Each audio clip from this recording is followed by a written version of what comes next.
Well, we begin with more than a dozen men behind bars facing federal charges as part of a joint operation to crack down on violent offenders in the Houston area. Thank you for joining us. I'm Keith Garvin. And I'm Daniela Guzman. KPRC2's Bryce Newberry is live at the downtown federal courthouse with some new details about this big bust. Bryce? Keith and Daniela, we've learned tonight from the FBI that more than 200 personnel, tactical teams from all across the state, came in and surrounded the homes of these 14 accused criminals, arresting them at 6 o'clock in the morning.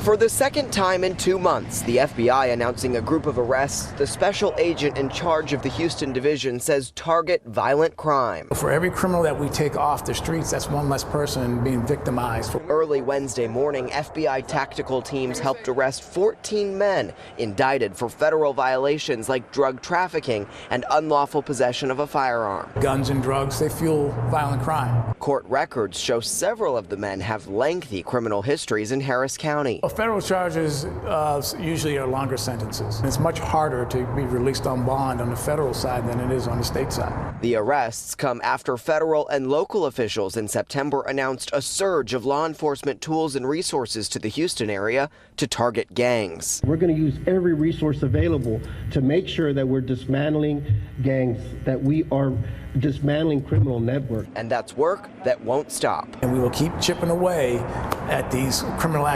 enterprises and to reduce the crime in the Houston area. That's our job. And the FBI tells us that it cannot do all of this investigative work without tips from the public. Whether it's big or small, the special agent in charge stressed the importance of sharing that information. We're live downtown tonight. I'm Bryce Newberry.